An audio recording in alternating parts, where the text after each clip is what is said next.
Hello and welcome to Press TV's Top 5. I'm Marzieh Hashemi. Thank you so much for being with us. Well, the leader of Iran's Islamic Revolution, Ayat Khamenei, says American officials are lying when they say that they're not seeking regime change in Iran. Ayatollah Khamenei says the United States would not hesitate if it were able to do so.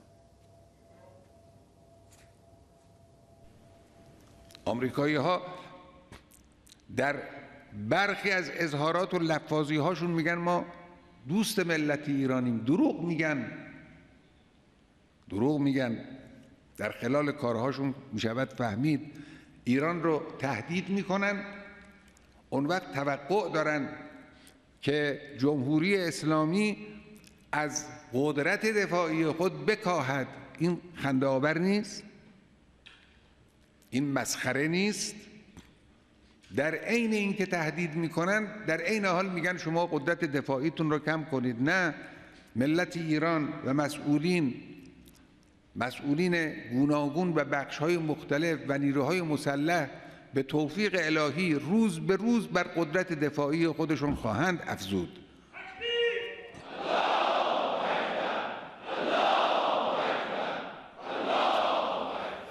The leader noted that compromise with arrogant powers will lead to nowhere. Ayatollah Khamenei says the secret to the longevity of Iran's Islamic revolution is its reliance on Islamic values.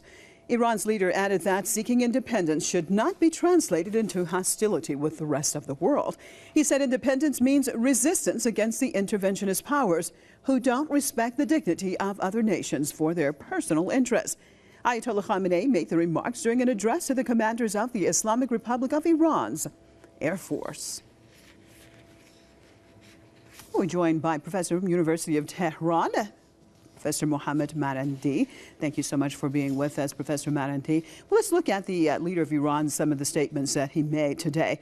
Basically said that if the United States could actually be able to perform a regime change in Iran, they still would not hesitate to do so. Your take, sir, and exactly why do you think the leader is saying this at this time, and your overall perspective of the comments? Well, I think it's largely based on documents. If you recall, when WikiLeaks documents were released, there were a significant amount of documents that showed how senior officials of the U.S. administration as well as European governments were talking about creating change in Iran through pressure. And the idea behind the sanctions, not just the recent sanctions, but the older sanctions that were imposed years ago, was in order to bring about poverty in Iran and hardship so that ordinary people would rise up and overthrow the political order. That's something that we can read repeatedly in different documents that have been revealed on different occasions.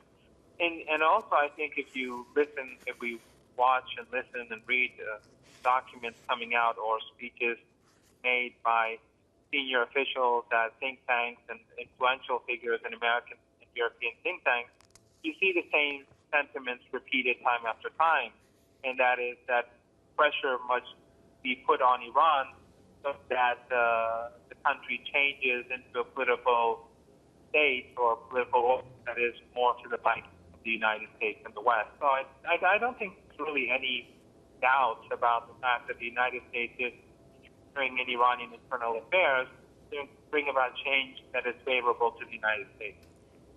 Well, also, Ms. Marandi, Ayatollah Khamenei said during his speech that how can, on the one hand, they pretend that they actually like the Iranian people. On the other hand, they continually promote time and time again measures against the Iranian people. What do you make of this, what many people would call a paradox coming out of Washington? Why do we see what many would call a schism out of Washington?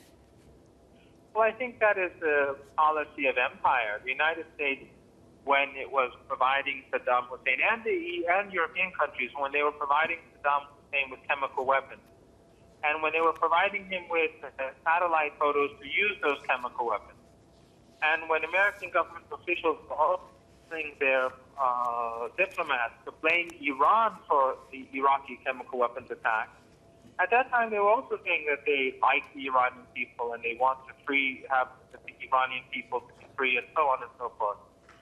Now the United States, they say the same thing, yet they impose sanctions that have killed ordinary people. We caught last year when there was a crisis of medicine in Iran, when there were many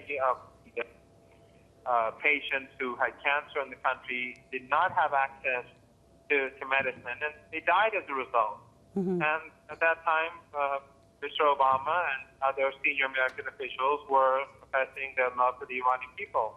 Yet they were for the death of innocent children and women and other ill people.